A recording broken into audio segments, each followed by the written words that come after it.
Hello friends, तो आज हम लोग एक नया टॉपिक स्टार्ट करने वाले हैं जिसका नाम है सैम्पलिंग एंड एलाइजिंग इफ़ेक्ट। आज हम लोग सैम्पलिंग पढ़ने वाले हैं कि क्या होता है, एलाइजिंग इफ़ेक्ट क्या होता है और सैम्पलिंग थ्योरम पढ़ने वाले हैं। तो आइए देखते हैं पहले sampling. It is a process in which continuous time signal is sampled and converted into discrete time signal. Sampling एक तरह का प्रोसेस होता है जिसमें हम लोग कंटिन्यूस टाइम सिग्नल को सैम्पल्ड करते हैं और उसको कन्वर्ट करते हैं डिस्क्रीट टाइम सिग्नल में। The sampling in which sampler switch is closed after every time instant t to get the discrete time signal of xt t is called sampling period। देखिए sampling में एक sampler लगा रहता है। Sampler क्या होता है, एक बेसिकली स्विच होता है जो क्लोज होता है हर एक टाइम इंस्टेंट टी में, जिसकी वजह से हमें डिस्क्रीट टाइम सिग्नल मिलता है। जैसे कि आपको फिगर में दिख रहा होगा कि हम लोग एक्स टी जो अप्लाई किए हैं आपका कंटिन्यूस टाइम सिग्नल है और इसमें हम लोग सैम्पलर लगाते हैं। सैम्पलर एक तरह का स्विच है जो हर एक टाइम इंस्टेंट टी में, टी क्या है, सैम्पलिंग पीरियड है, हर एक टाइम इंस्टेंट टी में वो क्लोज होता है, जिसकी वजह से हमें डिस्क्रीट टाइम सिग्नल मिलता है एक्स के टी। अब हम लोग ग्राफ के इस्तेमाल से देखते हैं कि हमें डिस्क्रीट टाइम सिग्नल कैसे मिलता है सैम्पलिंग के द्वारा। देखिए जो पहला आपको वेवफॉर्म बना हुआ है आपका एक्स टी वर्सेस टी का, ये आपका कंटिन्यूस टाइम सिग्नल है और सेकेंड जो बना हुआ है वो आपका सैम्पलर लगा हुआ है। सैम्पलर क्या करता है कि हर एक टाइम इंस्टेंट टी में क्लोज होता है, जिसकी वजह से जो कंटिन्यूस टाइम सिग्नल अप्लाई किए हैं वो सैम्पल्ड हो जाता है और हमें डिस्क्रीट टाइम सिग्नल देखने को मिलता है, जो कि तीसरा इसका वेवफॉर्म बना हुआ है एक्स के वर्सेस के का। इसमें हमको डिस्क्रीट टाइम सिग्नल देखने को मिलता है। यानी सैम्पलर का काम होता है कि हर एक टाइम इंस्टेंट टी में ये क्लोज होता है, जिसके कारण हमें उस टी इंस्टेंट में ही सिग्नल देखने को मिलता है और उसके बीच में जो है वो ओपन रहता है, उस केस में जो सिग्नल देखने को नहीं मिलता है। इसी कारण से जो है कंटिन्यूस टाइम सिग्नल कन्वर्ट हो पाता है डिस्क्रीट टाइम सिग्नल में। दस x k t equal to x t at t equal to k t. X k t discrete time signal है, तो हमको डिस्क्रीट टाइम सिग्नल मिलता है तब जब T equal to k T रहता है। के क्या है, इंटीजर है। मान लेते हैं कि टाइम अगर 1 सेकंड है, 2 सेकंड है, 3 सेकंड है, तभी हमको डिस्क्रीट टाइम सिग्नल मिलेगा। अदरवाइज उसके बीच में जितना भी टाइम है उसमें हमको 0 मिलेगा सिग्नल। अब बात करते हैं सैम्पलिंग थ्योरम की। तो देखिए, it state that the reconstruction of original signal is possible if and only if sampling frequency is at least twice greater than the maximum frequency component in the signal. तो ये बोलता है कि हम लोग ओरिजिनल सिग्नल को रिकंस्ट्रक्ट तब कर सकते हैं जब इसका सैम्पलिंग फ्रीक्वेंसी दोगुना हो या उससे ज़्यादा हो, किसके, मैक्सिमम फ्रीक्वेंसी कंपोनेंट के सिग्नल में, तभी हम लोग जो है कंस्ट्रक्शन कर सकते हैं ओरिजिनल सिग्नल को। F s is greater than equal to 2 times of f m, जहाँ एफ एस क्या है, सैम्पलिंग फ्रीक्वेंसी है, और एफ एम क्या है, मैक्सिमम फ्रीक्वेंसी कंपोनेंट है।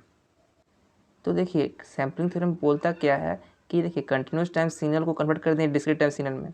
अब हम लोग फिर से डिस्क्रीट टाइम सिग्नल को वापस से रिकंस्ट्रक्ट करना चाहें कंटिन्यूस टाइम सिग्नल में, तो ऐसा पॉसिबल तब है जब इसका सैम्पलिंग फ्रीक्वेंसी दोगुना हो या उससे ज़्यादा हो मैक्सिमम फ्रीक्वेंसी कंपोनेंट के, तभी हम लोग फिर से डिस्क्रीट टाइम सिग्नल को वापस से रिकंस्ट्रक्ट कर सकते हैं ओरिजिनल कंटिन्यूस टाइम सिग्नल में। तो ये होता है सैम्पलिंग थ्योरम। अब बात करते हैं एलाइजिंग इफेक्ट होता क्या है।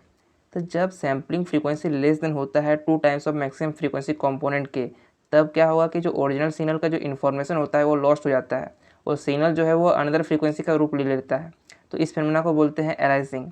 तो एलाइजिंग बेसिकली कब होता है, जब कोई सिग्नल सैम्पलिंग थ्योरम को फॉलो नहीं करता है, तब बेसिकली एलाइजिंग इफेक्ट होता है। The concept of aliasing can be understood by doing frequency domain analysis of sampled signal। अब हम लोग एलाइजिंग का कंसेप्ट जो है समझेंगे फ्रीक्वेंसी एनालिसिस करके। सैम्पल्ड सिग्नल का फ्रीक्वेंसी एनालिसिस करके हम लोग एलाइजिंग का कंसेप्ट समझने वाले हैं। तो आइए देखते हैं। हम लोग एक कंटिन्यूस टाइम सिग्नल कंसिडर कर रहे हैं, जो आपको फिगर दिख रहा होगा नीचे में, ये आपका कंटिन्यूस टाइम सिग्नल है जिसका स्पेक्ट्रम है एक्स जे ओमेगा। इसको अगर हम लोग सैम्पल करेंगे तो हमको डिस्क्रीट टाइम सिग्नल मिलेगा एक्स के टी। तो हम लोग फ्रीक्वेंसी एनालिसिस करने वाले हैं, इसका हम लोग 3 केस देखने वाले हैं, जिसमें अगर सैम्पलिंग फ्रीक्वेंसी अगर हम लोग बदलते हैं तो हमको स्पेक्ट्रम में क्या चेंजेस देखने को मिलता है, ये देखने वाले हैं। तो केस 1 में आपका है कि f s is greater than 2 times of f m. अगर एफ एस ग्रेटर होगा 2 टाइम्स ऑफ एफ एम के, तो उसको हम लोग ओवर सैम्पलिंग कहते हैं।